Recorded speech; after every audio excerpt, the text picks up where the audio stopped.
আসসালামু আলাইকুম ওয়া রাহমাতুল্লাহ। মাগরিবের নামাজ পড়ে চুপিসারে বসে এই ইস্তেগফারটি মাত্র ১৯ বার পাঠ করলে আল্লাহ রাব্বুল আলামিন আপনাকে বিশেষ 10টি পুরস্কার দান করবেন। তার মধ্যে সবচেয়ে দামি পুরস্কার হলো এই দুনিয়াতে আল্লাহ তাআলা আপনার জীবনের সকল গুনাহই ক্ষমা করে দিবেন এবং পূর্ববর্তী গুনাহের সমপরিমাণ নেক আপনার আমলনামায় দান করে দিবেন। আল্লাহু আকবার। আরেকটি দামি পুরস্কার হলো মৃত্যুর পর অবশ্যই জান্নাত দান করবেন ইনশাআল্লাহ। দর্শক, অত্যন্ত দামি একটি আমল, তাই আমি বিশ্বাস করি যে ব্যক্তি চায় মৃত্যুর পর জান্নাতে যেতে এবং যে ব্যক্তি চায় এই দুনিয়াতে থাকতে সকল গুনাহগাতা মাফ করাতে, সে আজকের ভিডিওটি সম্পূর্ণ দেখবে এবং এইখান থেকে আমলটি শিখে সুন্দরভাবে আমলটি পরবর্তী সময়ে সেও করবে ইনশাআল্লাহ। সে ব্যক্তি আল্লাহ তাআলার দরবার থেকে 10টি পুরস্কারের ভাগীদার হয়ে যাবে ইনশাআল্লাহ। তাই প্রিয় দর্শক, একজন মুমিন মুসলমান হিসেবে ভিডিওটি আপনার জন্য খুবই গুরুত্বপূর্ণ, তাই মনোযোগ সহকারে ভিডিওটি দেখুন ও শুনুন।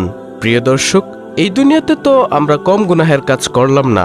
গুনাহের কাজ করতে করতে আমাদের একেবারে আমলনামা নেকের দিক পুরোই শূন্য, কিন্তু গুনাহের দিক অনেক ভারী। যেদিকেই তাকাই সেদিকেই দেখি শুধু গুনাহ আর গুনাহ। এমন কোনো দিক নেই যে গুনাহ রাশি নেই। গুনাহের সমুদ্রে আমরা এই পর্যন্ত হাবুডুবু খাচ্ছি। প্রিয় দর্শক, একটিবার ভেবে দেখুন, এই গুনাহ রাশি নিয়ে যদি আমরা কবরে যাই তাহলে কি উপায় হবে আমাদের? নবীজি সাল্লাল্লাহু আলাইহি ওয়াসাল্লাম বলেন, বেঈমানকে কবরের মাটি এমন জোরে চাপ দিবে যে এক পাঁজরের হাড় আরেক পাঁজরের মধ্যে ঢুকে যাবে। নাউজুবিল্লাহ। আল্লাহ তাআলা এমন একটি বিষধর সাপ বেঈমানের কবরের মধ্যে দিয়ে দিবেন, যেই সাপের একটি ছোবলে ৭০ হাত মাটির নিচে চলে যাবে। সেখানে মৃত্যু নেই প্রিয় দর্শক, আজীবনের জন্য সে বাঁচবেও না, মরবেও না। এমন কঠিন আযাব তাকে দেওয়া হবে। আল্লাহ তাআলা আমাদেরকে উক্ত আযাব থেকে বেঁচে থাকার তৌফিক দান করুক, আমিন। কিভাবে আমরা বাঁচতে পারবো? অবশ্যই বেশি বেশি তওবা এবং ইস্তেগফার করার মাধ্যমে আমরা বাঁচতে পারবো। রাসূল সাল্লাল্লাহু আলাইহি ওয়াসাল্লাম হাদিসের মধ্যে বলেন, হে উম্মত, আমি নবী দৈনিক ৭০ বারেরও অধিক তওবা ইস্তেগফার পাঠ করি। প্রিয় দর্শক, একটিবার ভেবে দেখুন, যেই নবীর কোনো গুনাহ নেই, যেই নবী একেবারেই নিষ্পাপ, সেই নবী যদি দৈনিক ৭০ বারেরও অধিক তওবা ও ইস্তেগফার করতে পারে, তাহলে আমরা কেন তওবা ইস্তেগফার করতে পারি না? কে আমাদেরকে বাধা দেয়? অবশ্যই শয়তান আমাদেরকে বাধা দেয়। তাই প্রিয় দর্শক, আর আমরা শয়তানের বাধায় আমরা মানব না। আমরা আজকে ইনশাআল্লাহ এই আমলের মাধ্যমে সুন্দরভাবে তওবা করব এবং জীবনের সকল গুনাহই ক্ষমা করিয়ে নিব।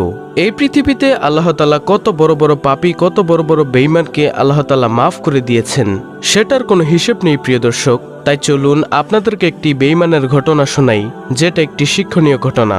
হযরত আবু সাঈদ খুদরী রাদিয়াল্লাহু তাআলা আনহু হাদিসটি বর্ণনা করেন, এক লোক বনী ইসরাইলের জামানার মধ্যে ৯৯ জন মানুষকে হত্যা করেছিল।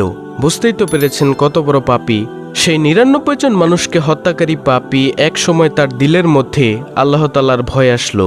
সে বলল, হায় আফসোস, এই জীবনে তো গুনাহের কাজ কম করলাম না, এখন আর আমি গুনাহের কাজ করব না, আমি এখন খালেস নিয়তে তওবা করতে চাই। সে ব্যক্তি তওবার নিয়তে একজন ভালো মানুষ খুঁজতে লাগলো। এক এলাকায় গিয়ে জিজ্ঞাসা করার পর ওই এলাকার মানুষ বলল, ওই খ্রিস্টান পাদ্রীর নিকট তুমি যাও, সেখানে গিয়ে তওবা করো। তখন ওই ৯৯ জন মানুষ হত্যাকারী ব্যক্তি এক খ্রিস্টান পাদ্রীর কাছে গিয়ে বলল, আমাকে কি আল্লাহ তাআলা মাফ করবেন? আমি তো এত বড় পাপী। তখন সেই খ্রিস্টান পাদ্রী বলল, তুমি ৯৯ জন মানুষকে হত্যা করেছ, তোমাকে আল্লাহ তাআলা মাফ করবেন না, তুমি চলে যাও। তখন সেই লোক অত্যন্ত রাগান্বিত হয়ে বলল, যদি আল্লাহ তাআলা আমাকে মাফ নাই করেন, তাহলে আমি আজকে ১০০ জনে পূর্ণ করব, আমি আপনাকেও হত্যা করে ফেলবো। তারপর ওই খ্রিস্টান পাদ্রীকেও সে হত্যা করলো। এখন আবার কিছুদিন যাওয়ার পর সেই লোকের অন্তরে আবার আল্লাহর ভয় আসলো। সে বলতে লাগলো, হায়রে, এই জীবনে তো কত গুনাহের কাজ করলাম, আজকে আমার তওবা করা দরকার। সে ব্যক্তি তওবার উদ্দেশ্যে আবার একজন ভালো মানুষকে খুঁজতে লাগলো। এমন সময় একটি গ্রামের মানুষ বলল, অমুক জায়গায় আল্লাহর এক বান্দা আছে, তুমি সেখানে যাও, গিয়ে আল্লাহর কাছে খাঁটি তওবা করো। তারপর সকল মানুষের কথা শুনিয়া সেই ব্যক্তির নিকট গেল। সেই ব্যক্তির নিকট গিয়ে বলল, ইতিপূর্বে আমি ১০০ জন মানুষকে হত্যা করেছি, আমাকে কি আল্লাহ তাআলা মাফ করবেন কিনা বলেন। তখন সে আল্লাহওয়ালা বুজুর্গ ব্যক্তি বলল, হ্যাঁ, অবশ্যই আল্লাহ তাআলা তোমাকে মাফ করবেন। শুধু তুমি একটিবার আল্লাহ তাআলার কাছে বলবে, হে মালিক, তুমি আমাকে মাফ করে দাও। তখন সে ব্যক্তি বলল, অমুক জায়গায় তুমি দেখবে কিছু আল্লাহর বান্দা ইবাদত করছে, সেখানে তুমি যাও, তাদের কাছে গিয়ে খাঁটি তওবা করো, ইনশাআল্লাহ আল্লাহ তাআলা তোমাকে মাফ করবেন। তখন সেই বনি ইসরায়েল জামানার 100 জন মানুষকে হত্যাকারী ব্যক্তি সেই জায়গায় যাওয়ার সময় পথিমধ্যে আল্লাহর হুকুমে মালাকুল মউত আজরাইল আলাইহিসসালাম এসে পড়ল, এসে তার জানটাকে কবজ করে নিয়ে গেল। এখন তার দেহটা মাটিতে পড়ে রইল। এখন তার জানকে নেওয়ার জন্য, অর্থাৎ তার রূহকে নেওয়ার জন্য জান্নাতের একদল ফেরেশতা আসলো, আবার জাহান্নামের একদল ফেরেশতাও আসলো। জান্নাতের ফেরেশতা কি জন্য আসলো? তারা বলতে লাগলো যে সে তো তওবা করার জন্য যাচ্ছিল, আমরা তাকে নিয়ে জান্নাতে যাব। আর জাহান্নামের ফেরেশতারা বলল সে তো এখনো তওবা করে নেই, তাই আমরা তাকে নিয়ে জাহান্নামে যাব। এখন তারা ঝগড়া করতে লাগলো। এমন সময় আল্লাহ তাআলার তো অনেক মায়া, আল্লাহ তাআলা বললেন, হে জিব্রাইল আলাইহিসসালাম, তুমি যাও, তুমি গিয়ে ওই ফেরেশতাদের ঝগড়া থামিয়ে দাও।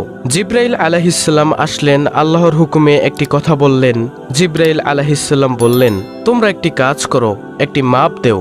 যদি দেখো এই মৃত্যুর জায়গা থেকে ওই তওবা করার জায়গাটা একটু দূরে, তাহলে জাহান্নামের ফেরেশতারা নিয়ে যাবে। আর যদি দেখো ওই তওবা করার জায়গাটা একটু কাছে, তাহলে জান্নাতের ফেরেশতারা নিয়ে যাবে। প্রিয় দর্শক, আল্লাহ তাআলার এমন মায়া, অধিকাংশ মুফাসসিরিনে কেরামগণ লিখেন সেই জায়গাটা একটু দূরেই ছিল। আল্লাহ তাআলা কুদরতিভাবে সেই তওবা করার স্থানটা কাছেই করে দিয়েছেন। সুবহানাল্লাহ। প্রিয় দর্শক, এইভাবে আল্লাহ তাআলা যুগে যুগে বহু পাপীকে ক্ষমা করে দিয়েছেন। জান্নাতের ফেরেশতারা ওই 99 জন মানুষকে হত্যাকারী ব্যক্তির লাশটা নিয়ে গেল। তো প্রিয় দর্শক, চলুন আমরা জেনে নেই কোন আমল কিভাবে করলে আল্লাহ তাআলা আমাদের জীবনের সকল গুনাহই ক্ষমা করে দিবেন। আমলটি করার নিয়ম হলো, আমলটি করার জন্য আপনাকে মাগরিবের নামাজের পর সুন্দরভাবে এক ধ্যানে বসতে হবে। এক ধ্যানে বসে সর্বপ্রথম নবী সাল্লাল্লাহু আলাইহি ওয়াসাল্লামের উপর কয়েকবার দুরূদ শরীফ পাঠ করতে হবে। সাল্লাল্লাহু আলাইহি ওয়াসাল্লাম, এই সংক্ষিপ্ত দুরূদটি পাঠ করতে হবে। তারপরে 19 বার আপনাকে পড়তে হবে, আস্তাগফিরুল্লাহ রাব্বি মিন কুল্লি যামবি ওয়া আতুবু ইলাইহি লা হাওলা ওয়ালা কুওয়াতা ইল্লা বিল্লাহিল আলিয়্যিল আযীম। এই দোয়াটির অর্থ হলো, আমি আল্লাহর কাছে ক্ষমা চাই আমার সব পাপের, আমি তার কাছে ফিরে আসি। আল্লাহর সাহায্য ছাড়া গুনাহ থেকে বাঁচার ও নেক কাজ করার কোনোই শক্তি নেই। মুসলিম ও তিরমিজি শরীফ। প্রিয় দর্শক, এই দোয়াটি আপনি 19 বার পাঠ করবেন। তারপর আবার নবী সাল্লাল্লাহু আলাইহি ওয়াসাল্লামের উপর কয়েকবার দুরূদ শরীফ পাঠ করবেন, সাল্লাল্লাহু আলাইহি ওয়াসাল্লাম। এইভাবে এইবার তওবার নিয়তে মোনাজাতে আল্লাহর কাছে দুইখানা হাত তুলিয়া আল্লাহর কাছে জীবনের সকল গুনাহের জন্য ক্ষমা চাইবেন। ইনশাআল্লাহ জীবনের সকল গুনাহই আল্লাহ তাআলা ক্ষমা করে দিবেন। নবীজি সাল্লাল্লাহু আলাইহি ওয়াসাল্লাম বলেন, যে ব্যক্তি তওবা করে আল্লাহ তাআলা তার পূর্ববর্তী গুনাহের সমপরিমাণ নেক তার আমলনামায় যোগ করে দেন এবং জীবনের সকল গুনাহই ক্ষমা করে দেন। আল্লাহু আকবার।